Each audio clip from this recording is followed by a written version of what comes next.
Friends, welcome to our YouTube channel geometry-school.in। एक बार फिर आप सबका स्वागत है। मेरे साथ मैं डिम्पल राणा और आपके नवोदय एग्जाम के लिए लेके आई हूँ again a premium mock number second of general science. I hope students आपने फर्स्ट वीडियो विजिट कर लिया होगा, आपने उन 35 क्वेश्चंस को अटेम्प्ट किया होगा। अगर कोई भी डाउट है तो आप कमेंट सेक्शन में अपना वैल्यूएबल फीडबैक दे सकते हैं। कोई भी क्वेरी है आप पूछ सकते हैं। वहां भी मैंने आपको 35 क्वेश्चंस प्रॉपर एक्सप्लेनेशन के साथ कराए थे। आज प्रीमियम मॉक नंबर सेकंड में भी मैं आपको 35 क्वेश्चंस कराने वाली हूं विद एक्सप्लेनेशन। सारे ही क्वेश्चंस बहुत ज्यादा इंपॉर्टेंट है, तो आज आपके पास 70 क्वेश्चंस का कलेक्शन हो जाएगा। प्रीमियम मॉक नंबर थर्ड में मैं अगेन आपको 35 क्वेश्चंस प्रोवाइड करूंगी। सो स्टूडेंट, अगर वीडियो अच्छा लगे तो लाइक जरूर करें और चैनल को सब्सक्राइब कर लीजिए, क्योंकि जब 11 फरवरी को आप अपना एग्जाम देकर आएंगे तो सबसे पहले हमारे चैनल पर आपको मिलेगी ऑथेंटिक आंसर की, तो आप अपने आंसर्स चेक कर सकेंगे। तो चलिए स्टूडेंट, स्टार्ट करते हैं आज का session again with the 35 questions. Before that student, अगर आप तैयारी करना चाहते हैं किसी भी एग्जामिनेशन के लिए like RIMC, RMS, all India सैनिक स्कूल एंट्रेंस एग्जाम, या आपके ब्रदर सिस्टर तैयारी करना चाहते हैं, तो आप उन्हें हमारा चैनल, यहाँ पर चैनल भी है हमारा और साथ ही हम लाइव क्लासेस भी लेते हैं अपनी ज्योमेट्री ऐप के थ्रू। और ये हमारे हॉस्टल बैचेज है। हमारा हॉस्टल ज्योमेट्री स्कूल है बागपत में, जहां पर हम तैयारी कराते हैं फिजिकल कोचिंग के साथ, हॉस्टल प्रोवाइड करके सभी एग्जाम के लिए। It can be RIMC, it can be RMS, all India सैनिक स्कूल एंट्रेंस एग्जाम, यूपी सैनिक, विद्या ज्ञान, नवोदय, किसी भी स्कूल लेवल कॉम्पिटिटिव एग्जाम की तैयारी आप हमारे साथ कर सकते हैं। पेरेंट्स के साथ हॉस्टल को विजिट करें, काउंसलर्स से मिलें कि किस टाइम पर सही टाइम है एडमिशन लेने का, कब से आप अपने सारे सिलेबस को पूरा कर सकते हैं। And remember, only 25 seats he available है, तो जल्दी से विजिट करें। और एक छोटा सा एंट्रेंस टेस्ट आपको क्वालिफाई करना होगा, जिससे हमको ये पता चल सके आप अभी कहाँ स्टैंड करते हैं और आपको प्रॉपर सिलेक्शन लेने के लिए कितना हार्डवर्क करना होगा। तो जल्दी ही पेरेंट्स के साथ हॉस्टल को विजिट करें। अगर हम अपने ऑनलाइन बैचेस की बात करें तो ये हमारे ज्योमेट्री ऐप का लोगो है, आप इसे गूगल प्ले स्टोर से इंस्टॉल कर सकते हैं, या आप हमारी वेबसाइट को भी विजिट कर सकते हैं, दैट इज www.geometry-school.in, जहां पर आपको हमारा कंप्लीट कोर्स का पता चल जाएगा कि किस तरीके से हम सारे कोर्सेज आपको प्रोवाइड कराते हैं in the recorded lectures. Recorded lectures में आपको टॉपिक्स मिलते हैं, टॉपिक्स के नीचे ही आपको टॉपिक वाइज क्विजेज मिलती हैं, फिर आपको यहाँ पर हाई क्वालिटी मॉक टेस्ट मिलते हैं। हर सब्जेक्ट का आपको इसी तरह से डेटा मिलेगा। और जो रिकॉर्डेड लेक्चर्स के साथ लाइव क्लासेस भी लेना चाहते हैं तो आप ऐप पर जाकर अपना डेमो बुक कर सकते हैं। डेमो लीजिए एक्सपर्ट फैकल्टी से, आपको क्लासेस कैसे लगे उसके बाद ही आप किसी भी कोर्स को अवेल कर सकते हैं। बाकी अगर आप फिजिकल कोचिंग में तैयारी करना चाहते हैं तो आप हमारे ज्योमेट्री स्कूल हॉस्टल को ज्वाइन कर सकते हैं। हॉस्टल फैसिलिटी की बात करें तो यहाँ पर आपको 8 AM to 5 PM daily classes दी जाती हैं। इसमें आपको ब्रेकफास्ट, लंच और डिनर विद हाइजेनिक फूड आपको प्रोवाइड किया जाता है। साथ ही जितना कंटेंट हम डेली कवर करते हैं उसके लिए हम आपके मिनी मॉक्स कंडक्ट करते हैं, और after the mini mock every Thursday and Sunday हम यहाँ पर महा मॉक कंडक्ट करते हैं ऑन द एग्जामिनेशन पैटर्न, जो कि बिल्कुल एग्जाम पैटर्न पर होता है, जिससे कि आप स्टार्टिंग से ही OMR शीट को कैसे फिल करते हैं, उसके बाद किस सेक्शन को आपको कितना टाइम देना है, तो ये सारी चीजें आपको स्टार्टिंग से ही सिखाई जाती हैं, जिससे कि आप किसी भी एग्जाम को हड़बड़ी में या 1-2 महीने में क्वालिफाई नहीं कर सकते। आपको एक प्रॉपर टाइम देना होता है किसी भी चीज को। और यहाँ पर रही बात फी की, जिसका पेरेंट्स को सबसे ज्यादा इशू होता है कि कितना फी होगा, पता नहीं हमें कितना चार्ज देना होगा, तो आप यहाँ पर मंथ का पैकेज ले सकते हैं। 10,000 पर मंथ आपको पे करना होगा। इसी में आपका स्टेशनरी और आपका यहाँ पर फूड, जितना भी आपका यहाँ पर एजुकेशन के लिए रिलेटेड स्टफ है, वो सब आपको इसी में प्रोवाइड किया जाएगा। यहाँ पर आप किसी भी एग्जाम के लिए प्रिपेयर कर सकते हैं। इन नंबर पर कॉल कर सकते हैं एक बार विजिट करने से पहले फॉर एनी क्वेरी। चलिए स्टार्ट करते हैं आज का फर्स्ट क्वेश्चन। जल्दी से क्वेश्चन रीड करेंगे और अपना आंसर हिट कर लेंगे और मुझे कमेंट सेक्शन में बताएंगे कि आज आपके 35 में से कितने क्वेश्चन बिल्कुल करेक्ट हैं। तो चलिए पहले आप क्वेश्चन रीड करें, उसका आंसर अपनी नोटबुक में या कमेंट सेक्शन में मुझे दीजिए, फिर मैं आपको इसका करेक्ट आंसर बताती हूँ। तो चलिए देखते हैं पहला question. Which of the following is not true for fertiliser. बच्चों, मैंने आपको यहाँ पर बता दिया था, जो भी आपसे पूछा जाए सबसे पहले तो आप पेपर में इसको हाईलाइट कर ले, वरना हमारा आंसर बहुत ज्यादा चांसेस होते हैं गलत होने के। तो हमसे पूछा है कि इनमें से फर्टिलाइजर के लिए ट्रू क्या नहीं है। They increase the yield, Their excessive use disturb the balance of nutrient of soil. They are generally used in small quantity. They are environment friendly. तो क्या करेक्ट आंसर हो सकता है इसका? अगर बात करें करेक्ट आंसर की तो यस, यहाँ पर वो हमारी क्या करते हैं, हमें क्रॉप प्रोडक्शन में यील्ड भी बहुत ज्यादा देते हैं. Their excess use disturb the balance of nutrient. Basically fertiliser तो डाले ही न्यूट्रिएंट प्रोवाइड करने के लिए जाते हैं, वो हम स्मॉल क्वांटिटी में भी यूज करते हैं, हमें लॉट्स ऑफ यहाँ पर नहीं डालना होता है. दे आर एनवायरमेंट फ्रेंडली, ये यहाँ पर नॉट ट्रू हो गया है, क्योंकि मैन्योर जो हमारी ऑर्गेनिक खाद होती है वो तो एनवायरमेंट फ्रेंडली होती है, बट हम इसमें जो फर्टिलाइजर बनाने में केमिकल्स यूज करते हैं they are not the environment friendly. तो ये तीनों तो एप्लीकेशन है मैं यहाँ पर और फर्टिलाइजर्स की.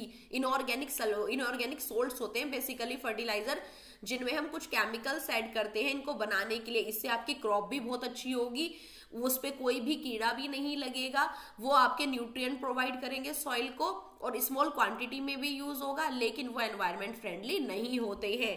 तो D is the correct answer, क्योंकि हमसे पूछा था नॉट ट्रू क्या है.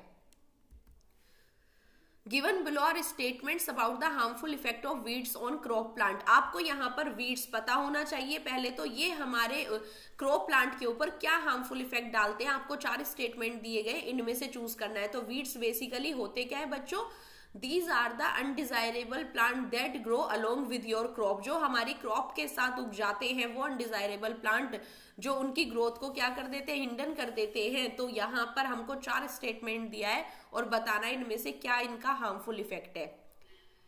They interfere in harvesting, they help crop plant to grow healthy, they compete with crop plant for water and nutrient or space or light, they affect the plant growth. yes, अगर आप उनको नहीं काटेंगे तो जब आप अपनी क्रॉप का हार्वेस्ट करेंगे तो वो उसके साथ इंटरफेयर करेंगे और आपकी क्रॉप भी पॉइजनस हो जाएगी. ये भी इनका हार्मफुल इफेक्ट है.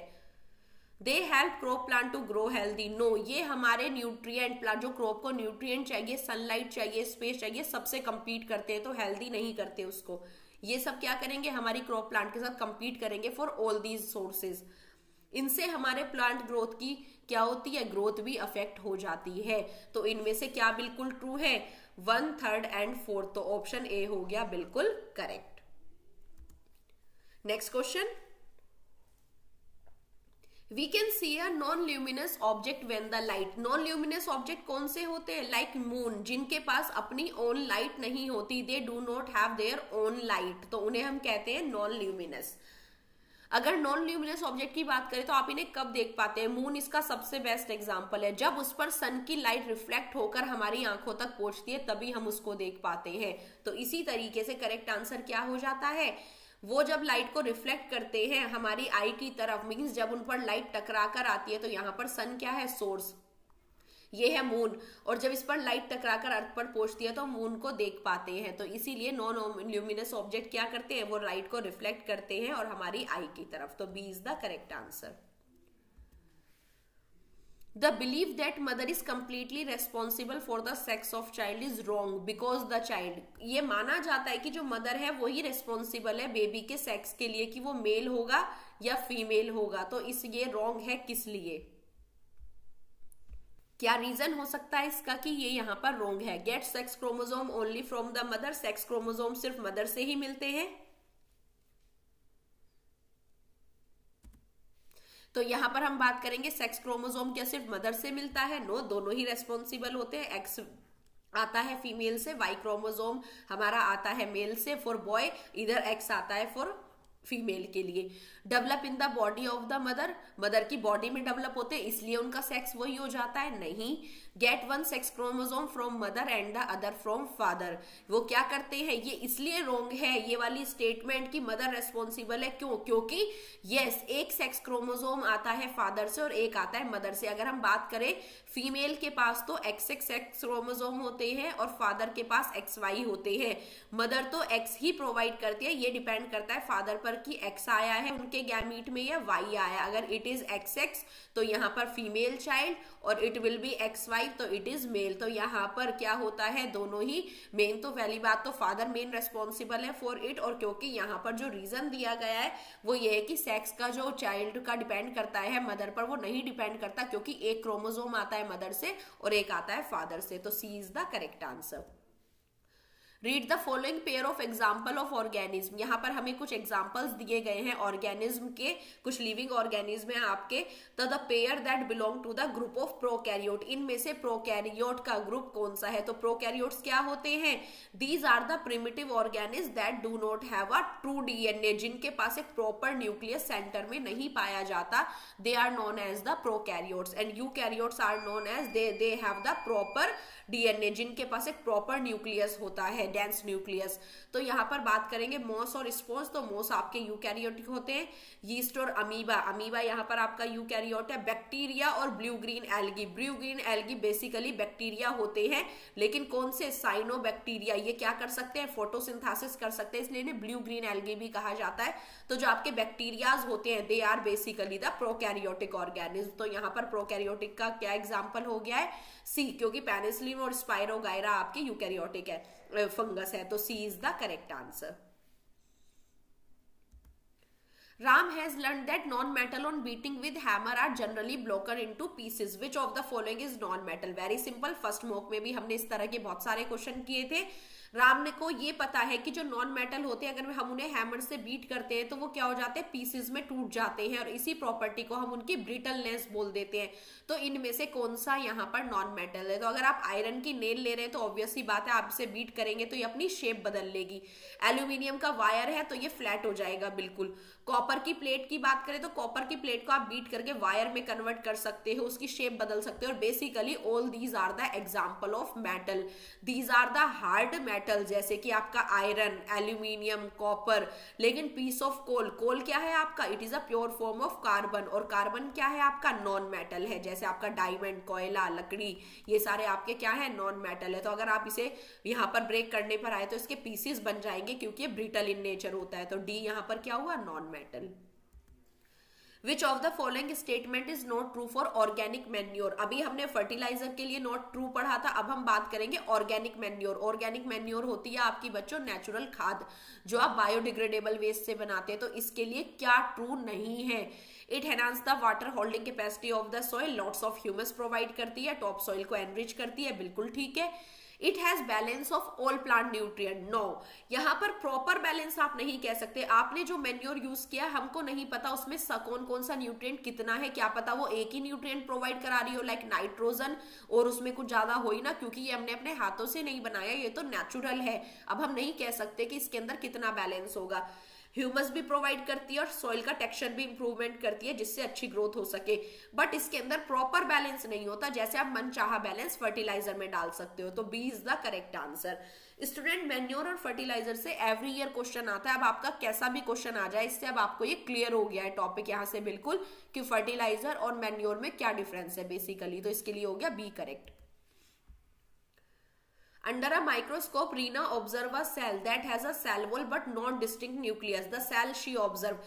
रीना ने माइक्रोस्कोप के नीचे एक सेल देखा है, उसमें सेल वॉल तो है, मींस आउटर कवरिंग जो है उसका सेल वॉल है, बट एक प्रॉपर डिस्टिंक्ट न्यूक्लियस नहीं है। तो यहाँ पर वो सेल कैसी हो सकती है? तो सबसे पहले तो एग्जाम्पल हो गया कि सेल वॉल आपको पता है basically it is plant cell में ये होता है, लेकिन प्लांट सेल आपके यूकैरियोट होते हैं, यूकैरियोट में प्रॉपर डेंस न्यूक्लियस होता है। तो यहाँ पर आधी बात तो प्लांट सेल को जा रही है, लेकिन नो डिस्टिंक्ट न्यूक्लियस। और अभी मैंने आपको बताया था डिस्टिंक्ट न्यूक्लियस बेसिकली प्रोकैरियोट में नहीं होते हैं। प्रोकैरियोट किसका एग्जाम्पल है? एक प्रोकैरियोट का एग्जाम्पल है बैक्टीरिया।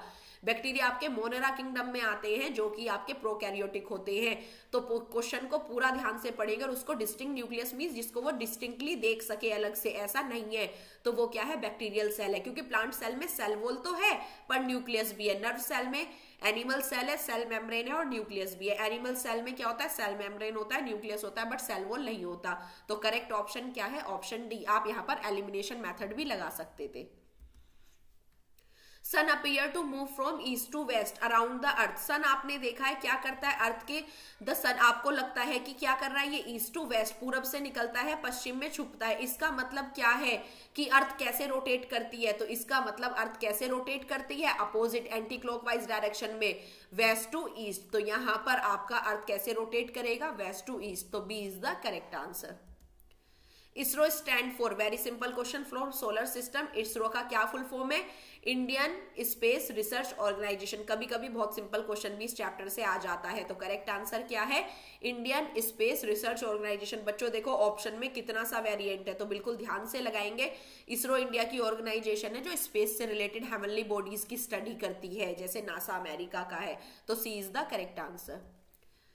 द ब्रेड और idli dough become fluffy because of, NCERT का सबसे सिंपल क्वेश्चन है, माइक्रो ऑर्गेनिक्स चैप्टर से डायरेक्ट पूछा गया है। जो ब्रेड होती है या इडली का जो डो है वो राइज कर जाता है, फ्लफी हो जाता है due to the production of lots of CO2। ये किसकी वजह से होता है? क्योंकि इसमें क्या होता है, मल्टीप्लीकेशन हो रहा होता है यीस्ट सेल का बाय बडिंग, और मल्टीप्लाई होने पर ये क्या करती है? एनारोबिकली रेस्पायर करती है, जिसकी वजह से लॉट्स ऑफ CO2 प्रोड्यूस होती है। तो इनकी ग्रोथ होने की वजह से क्या होता है? लॉट्स ऑफ CO2 जनरेट होता है, और जो डो है आपका आटा है वो फूल जाता है, तो C is the correct answer. Magnesium ribbon on burning in air produce. Magnesium क्या है? आपका एक मेटल है, जब उसको ऑक्सीजन की प्रेजेंस में बर्न किया जाता है तो आपके क्या क्या प्रोडक्ट बनते हैं? लास्ट वीडियो में मैंने आपको बताया था, जब भी कोई मेटल रिएक्ट करता है ऑक्सीजन के साथ तो the product always will be metal oxide. तो आप कौन सा मेटल यूज कर रहे हैं? मैग्नीशियम, और इसी के साथ निकलता है हीट एंड लाइट, क्योंकि लाइट भी प्रोड्यूस करता है, रिबन बर्न करने पर हीट भी निकलती है, तो C is the correct answer. An object is vibrating at 50 hertz. तो यहाँ पर जो नंबर ऑफ ऑसिलेशन है, हर्ट्ज क्या होती है? फ्रीक्वेंसी होती है। फ्रीक्वेंसी क्या है? Number of oscillations per second. यहाँ पर जितने ऑसिलेशंस पर सेकंड होते हैं उसको उसकी फ्रीक्वेंसी कहते हैं। तो अगर यहाँ पर नंबर ऑफ ऑसिलेशंस हो रहे हैं तो इसका टाइम पीरियड कितना होगा? तो अगर हम टाइम पीरियड का रिलेशन देखें तो it is the reciprocal of frequency. क्या होता है? ये फ्रीक्वेंसी का रेसिप्रोकल होता है। तो आप क्या कर सकते हैं? फ्रीक्वेंसी आपको गिवन है, किसकी? हर्ट्ज किसकी यूनिट है? फ्रीक्वेंसी की। तो ये क्या है? इसका मतलब फ्रीक्वेंसी है। तो अब आप इसको इजीली कट कर सकते हैं। कैसे करेंगे आप इसे कट? डेसिमल लगाएंगे, 0 0 एंड 52 ज़ा 100। तो ये क्या होता है? Time period. Basically it is the reciprocal of the frequency. आप फ्रीक्वेंसी को क्या कर देंगे? इसका रिलेशन है इससे इनवर्सली, जितना टाइम पीरियड होगा फ्रीक्वेंसी उसके इन्वर्ट होगी। तो कितना आंसर आया यहाँ पर? 0.02 सेकेंड। ठीक है, तो टाइम पीरियड कितना हो जाएगा इतने ऑसिलेशंस के लिए? 0.02 सेकेंड। तो ए इज द करेक्ट आंसर। इसी तरह मॉस्किटो के विंग्स की आपको यहाँ पर नंबर ऑफ ऑसिलेशंस दे देंगे और आपसे टाइम पीरियड निकलवाएंगे, तो आपको सिर्फ क्या करना है? Time period is equal to reciprocal of frequency. Sound chapter से ऐसा क्वेश्चन आ जाता है। Dash defect can be corrected by using convex lens. अगर आपने स्टूडेंट मेरा फर्स्ट वीडियो देखा होगा तो वहां पर आपको बिल्कुल क्लियर हो गया था। मैंने आपको कॉनकेव लेंस बताया था जो बेसिकली मायोपिया को यूज करने में काम आता है, शॉर्ट साइटेडनेस। तो कॉन्वेक्स लेंस आपका होता है क्या? ये क्या करता है? कन्वर्जिंग लेंस है, क्योंकि हाइपरमेट्रोपिया में आपकी जो इमेज है वो रेटिना के पीछे बनती है जाके। तो आपको क्या करना है? अपनी लाइट रेज को कन्वर्स करना है और रेटिना तक लाना है। तो जो ये आपका लॉन्ग साइटेडनेस डिसऑर्डर होता है, इसमें आप क्या करते हैं? कौन सी लेंस यूज करते हैं? कॉन्वेक्स लेंस, जो कि क्या है? कन्वर्जिंग, आपकी कन्वर्जिंग लेंस है जो रेज को कन्वर्स करके रेटिना पर ले आती है। क्योंकि रेटिना पर इमेज नहीं बनेगी तो आप कोई भी ऑब्जेक्ट नहीं देख पाएंगे। तो 2 is the correct answer. Pathogenic microorganism present in host cell are killed by medicine. अगर किसी होस्ट सेल में माइक्रो ऑर्गेनिज्म, कौन से? पैथोजेनिक, जो कि आपको इन्फेक्शन कोज करते हैं, डिजीज कोज करते हैं, आप उन्हें जिन मेडिसिन से किल करते हैं they are known as antibiotics. तो किसी भी फंगस को यूज करके या बैक्टीरिया को यूज करके हम कोई भी बैक्टीरिया इनहिबिटिंग दवाई बनाते हैं, बेसिकली वो क्या कहलाती है? एंटीबायोटिक्स। तो C is the correct answer. तो कोई भी माइक्रो ऑर्गेनिज्म अगर आपकी होस्ट सेल में ऐड कर गया है तो कौन सी मेडिसिन आप यूज करेंगे? एंटीबायोटिक। जैसे कि आपकी पेनिसिलिन होती है, this was the first antibiotic discovered, इरेथ्रोमाइसिन। तो ये सब क्या है? आपकी एंटीबायोटिक्स है। What are the egg laying animals known as? Reproduction chapter से क्वेश्चन है, सिंपल है बट आ जाता है। कभी कभी आपसे एग्जांपल्स भी उनमें से चूज करा लेते हैं कि इनमें से एग लेइंग एनिमल कौन से हैं। तो एग लेइंग एनिमल्स क्या होते हैं? ओवीपेरस, जो क्या करते हैं? अंडे देते हैं, और विवीपेरस जो डायरेक्ट यंग वंस देते हैं। तो D is the correct answer. Splitting of light into its colour is known as. Lights का अपने डिस्टिंक्ट कलर में ब्रेक होना क्या कहलाता है? ये एक नेचुरल फिनोमिना भी है, रेनबो। रेनबो आपका कैसे बनता है? जब आपकी नेचुरल लाइट स्प्लिट होती है इनटू द डिफरेंट कलर, और यही प्रोसेस क्या कहलाता है? यहाँ पर कितनी लाइट कितने कलर में होती है? VIBGYOR, violet, indigo, blue, yellow, green, orange, red. तो इसको क्या कहते हैं? Dispersion of light. और आपसे पूछ लिया जाता है give the example of dispersion of light, तो नेचुरल एग्जांपल है इसका रेनबो। तो इस प्रोसेस को कहा जाता है the splitting of light into 7 colour, that is dispersion of light. Next question देखते हैं। In which medium the speed of the light is highest, speed जो है लाइट की सबसे ज्यादा तेजी से किसमें जाएगी? तो आपका बच्चों यहाँ पर साउंड और लाइट दोनों को लेके ऐसा क्वेश्चन आ जाता है। तो लाइट की स्पीड कब ज्यादा होगी? जब उसको ज्यादा किसी चीज से टकराना नहीं होगा। तो सबसे तेजी से लाइट किसमें एंटर करेगी? वैक्यूम में। वैक्यूम होगा तो लाइट तेजी से एंटर कर जाएगी। और जो यहाँ पर साउंड है वो सबसे कम होती है वैक्यूम में, क्योंकि साउंड सबसे ज्यादा कहाँ आएगी? जितना ज्यादा वाइब्रेशन होगा उतनी ज्यादा साउंड आएगी। तो सबसे ज्यादा वाइब्रेशन किस चीज में? अगर आपकी एक सॉलिड चीज नीचे गिर जाती है तब ज्यादा आवाज होती है, पानी गिर जाता है तब ज्यादा आवाज होती है। तो ज्यादा आवाज कब होती है? जब सॉलिड थाली गिर जाती है, कोई बड़ा सामान गिर जाता है। तो साउंड की स्पीड सबसे ज्यादा तेज होती है सॉलिड में, लेकिन लाइट की स्पीड सबसे ज्यादा तेज होती है वैक्यूम में, और साउंड आती ही नहीं है वैक्यूम में। तो इन दोनों को कभी कभी आपसे असेंडिंग और डिसेंडिंग ऑर्डर में भी लगवा लिया जाता है। तो हम यहाँ पर लाइट की बात कर रहे हैं और सबसे हाईएस्ट कहाँ होगी? वैक्यूम में।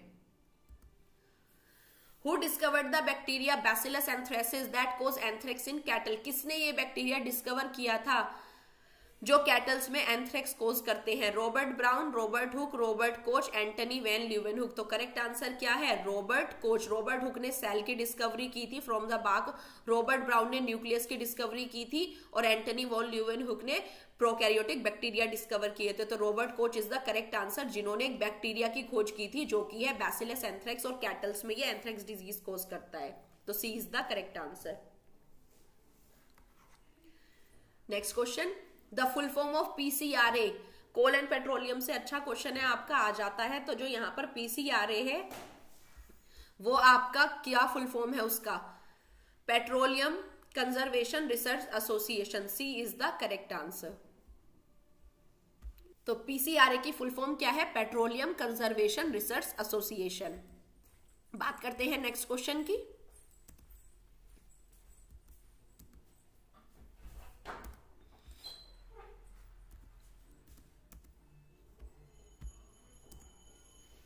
नेक्स्ट क्वेश्चन है हमारा, dash is used in jam and squashes to check their spoilage. अगर आपको जैम और स्क्वैशेस को क्या नहीं होने देना, स्पॉइल नहीं होने देना है, तो आप यहां पर क्या यूज करेंगे? Sodium nitrate, sodium benzoate, sodium sulphide, sodium metabisulphide. तो जो आपके जैम और स्क्वैशेस होते हैं उनको हम बेसिकली शुगर से भी क्या कर सकते हैं? उनकी माइक्रोब की ग्रोथ को रोक सकते हैं।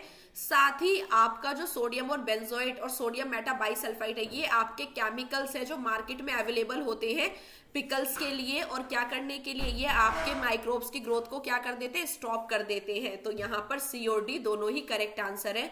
ये दोनों ही केमिकल्स हैं जो मार्केट में अवेलेबल होते हैं। तो C and D is the correct answer. दोनों ही केमिकल के नेम आप याद करके जाएंगे। Which of the following pair of organelle does not contain DNA? इनमें से कौन सा ऑर्गेनली है जिनमें deoxyribonucleic acid means अपना खुद का डीएनए नहीं होता है? क्योंकि सेल के पास अपना एक न्यूक्लियस के अंदर डीएनए सेगमेंट्स होते हैं, लेकिन कुछ ऑर्गेनली ऐसे हैं जिनमें डीएनए भी प्रेजेंट होता है, जैसे कि आपका mitochondria, lysosome, chloroplast, vacuole, lysosome या वैक्यूल, न्यूक्लियर एनवेलप और माइटोकॉन्ड्रिया। तो हमसे पूछा है किन में नहीं होता, तो माइटोकॉन्ड्रिया में भी होता है, क्लोरोप्लास्ट और क्लोरोप्लास्ट में भी होता है, लाइसोसोम्स और वैक्यूल दोनों ही ब्लैंक स्ट्रक्चर है, इनमें इनके पास खुद का डीएनए नहीं होता है। क्लोरोप्लास्ट आपके प्लास्टिड्स है, प्लास्टिड्स के पास अपना खुद का डीएनए होता है, माइटोकॉन्ड्रिया के पास अपना खुद का मैट्रिनल डीएनए होता है, और न्यूक्लियर एनवेलप में तो होता ही है आपका डीएनए। तो आपका यहाँ पर करेक्ट आंसर क्या हो जाता है? जिसमें डीएनए नहीं होता वो है आपका लाइसोसोम्स एंड वैक्यूल। तो C is the correct answer.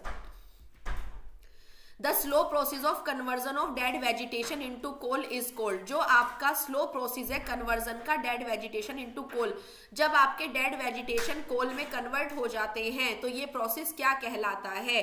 Decomposition, evolution, कार्बोनिफिकेशन और कार्बनाइजेशन। तो the conversion of dead vegetation into coal बच्चों एनसीईआरटी से आता है और हर बार आ जाता है ये क्वेश्चन, बिल्कुल छुपा हुआ आपको मिलेगा उस चैप्टर में। तो जो आपका डेड वेजिटेशन धीरे धीरे फॉसिल फ्यूल में कन्वर्ट हो जाती है, इस प्रोसेस को हम कार्बनाइजेशन कहते हैं। A blank looking structure in the cytoplasm is called as। मैंने आपको लास्ट वीडियो में बताया था कि प्लांट्स के अंदर ब्लैंक लुकिंग सरफेस होता है, और यही सरफेस एनिमल सेल में बहुत छोटा छोटा होता है। तो ब्लैंक लुकिंग सरफेस अगर जो आपको साइटोप्लाज्म में नजर आता है वो किस में नजर आता है ज्यादा बड़ा? प्लांट सेल में। और प्लांट सेल में क्या होते हैं? बड़े वैक्यूल्स। तो बी यहाँ पर करेक्ट आंसर है। ये ब्लैंक सरफेस होता है, बिल्कुल आप इसे प्लांट सेल में देख सकते हैं। तो B is the correct answer. Yellow vein mosaic of bhindi is caused by, भिंडी का यहाँ पर ओकरा नेम भी आ सकता है। मोजाइक बेसिकली वो डिजीज होती है, आपकी जो यहाँ पर पत्ते होते हैं उनकी जो वेन्स है वो येलो पड़ जाती है भिंडी की, तो मोजाइक डिजीज बेसिकली आप हमेशा याद रखना। जैसे तंबाकू मोजाइक वायरस, तो ये हमेशा वायरस से होते हैं मोजाइक डिजीज। तो ये जो येलो वेन्स जो पत्ते में येलो कर देती है भिंडी की, वो किसकी वजह से है? वायरस की वजह से। तो D is the correct answer.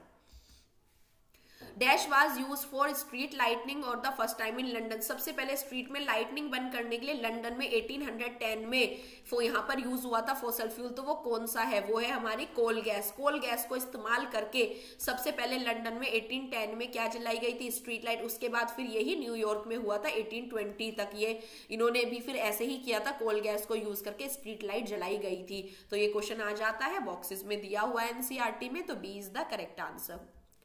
Which of the following can not deflect the magnetic compass, आपको मैग्नेटिक कंपास की जो वो है यहाँ पर जो ये होती है निडल, उसको क्या करना है? डिफ्लेक्ट करना है। इनमें से कौन नहीं कर पाएगा? Tap water, lemon juice, Honey या all are correct.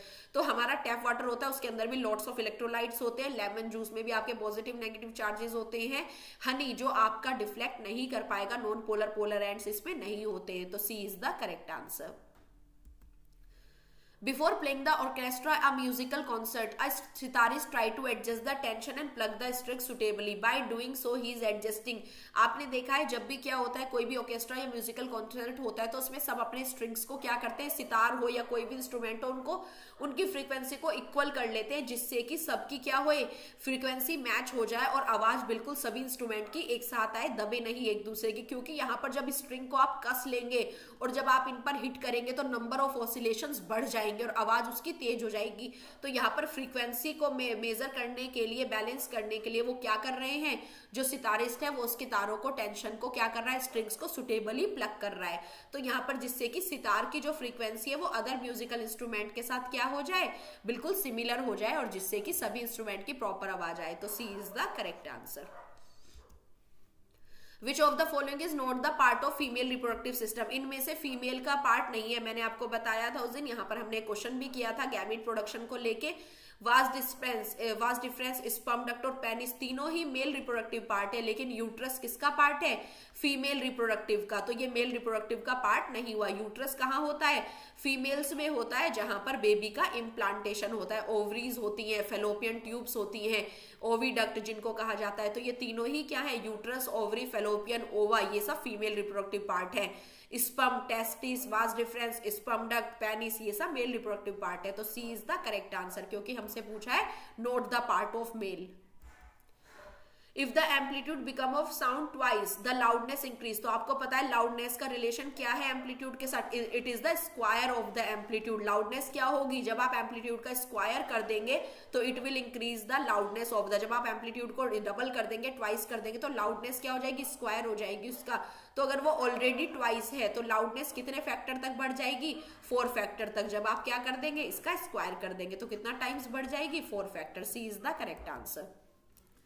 Which of the following is not a kharif crop, इनमें से कौन सा खरीफ क्रॉप नहीं है? तो खरीफ क्रॉप कौन सा होता है? पहले तो हमें ये पता होना चाहिए। मॉनसून क्रॉप या रेनी सीजन क्रॉप बेसिकली क्या कहलाती है? खरीफ क्रॉप। और राबी क्रॉप कौन सी होती है? Winter crop. तो इनमें से खरीफ क्रॉप कौन सी नहीं है? मीन्स जो विंटर में लगती है वही है। तो मस्टर्ड हम कब लगाते हैं? वीट के साथ विंटर में लगाते हैं। लेकिन जूट, मेज, राइस, इन सबको लॉट्स ऑफ वाटर चाहिए, तो ये रेनी सीजन की क्रॉप है। इसलिए तीनों क्या है? खरीफ क्रॉप है। लेकिन मस्टर्ड आपकी क्या है? राबी क्रॉप है। तो ये आपकी रबी क्रॉप हो गया। C is the correct answer. Organism that control insect and pest of a plant, अगर आप किसी भी पर्टिकुलर क्या करते हैं? लिविंग ऑर्गेनिज्म को यूज करते हैं किसको कंट्रोल करने के लिए? पेस्ट और इंसेक्ट्स को। तो वो क्या कहलाते हैं? बायोपेस्टिसाइड्स, क्योंकि बायो मीन्स लिविंग, और आप यहाँ पर लिविंग ऑर्गेनिज्म यूज कर रहे हो किसको किल करने के लिए? पेस्ट को किल करने के लिए। तो B is the correct answer. Far point of eye is normal for normal eye, यहाँ पर जो फार पॉइंट मीन्स एक नॉर्मल आई जिसका नंबर बिल्कुल 6/6 है, वो कहां तक देख सकती है? उसकी कोई रेंज नहीं है, वो है इन्फिनिटी। ये क्वेश्चन बच्चों 2 कराऊंगी मैं आपको बिल्कुल ऐसे ही। तो फार पॉइंट तो होता है इन्फिनिटी, कहीं तक भी देखना जहां तक पॉसिबल है। अगर आपकी नॉर्मल आई है तो आप कहीं तक भी देख सकते हैं। ये इन्फिनिटी है, मेजर करना यहाँ पर इम्पॉसिबल है। नियर पॉइंट ऑफ द आई, आप पास रख के एक नॉर्मल आई, मतलब कि आपकी आई में कोई भी डिफेक्ट नहीं है, ना मायोपिया ना हाइपरमेट्रोपिया, तो आप कितनी दूर रख के चीजों को देख सकते हैं, तो 25 सेंटीमीटर। अगर आप 25 सेंटीमीटर बुक रखते हो तो आप उसे इजिली पढ़ सकते हो बिल्कुल, और यही एक अप्रोप्रिएट रेंज होता है, तो C is the correct answer. ये क्वेश्चंस बच्चों एनसीईआरटी में दिए हुए हैं, बट आपको ढूंढने पड़ेंगे चैप्टर के बीच में, और यहां से पूछ लिए जाते हैं, तो बहुत ही ज्यादा इंपॉर्टेंट है। Which of the following statement is true about biosphere reserve? Biosphere reserve आपका क्या होता है, पूरा बड़ा पार्ट, फिर उसमें आपके होते हैं wild life sanctuaries, national park. तो बायोस्फीयर रिजर्व क्यों बनाए जाते हैं, क्या है उनके लिए true? Protected area for endemic species, it is only for conservation of plant और एनिमल, दीज कंजर्व द, दोनों बोथ को ही कंजर्व करती है, और बायोडाइवर्सिटी और कल्चर को भी। यस, ये क्या है, प्रोटेक्टेड एरिया है, पूरे जो क्या करेंगे वहां के कल्चर को भी, ट्रेडिशन को भी प्रोटेक्ट करेंगे, और वहां की स्पीशीज को भी। तो बायोस्फीयर रिजर्व कंप्लीट एरिया होता है, तो C is the correct answer. Consider the term of the given below the boundaries of the earth plate, जो बाउंड्रीज है अर्थ प्लेट की वो क्या कहलाती है? Seismic zone, fold zone, mantle या इनर कोर। तो आपको पता है सबसे ऊपर होता है क्रस्ट, फिर होती है आपकी मेंटल, फिर होता है कोर, लेकिन हमसे पूछा गया जो अर्थ प्लेट की बाउंड्रीज है, जिसकी वजह से अर्थक्वेक्स आते हैं, जब ये हिल जाती हैं ये बाउंड्रीज, टेक्टोनिक प्लेट्स, तो ये दोनों होती हैं आपके सेस्मिक जोन और फोल्ड जोन। तो इन्हें कहा जाता है या तो सेस्मिक जोन जहां पर सबसे ज्यादा अर्थक्वेक आने के चांस होते हैं, या फोल्ड जोन। तो फर्स्ट एंड सेकंड ऑप्शन बिल्कुल करेक्ट है, ये अर्थ की लेयर्स है अलग अलग। So student, these were your today's 35 questions. I hope you liked the video.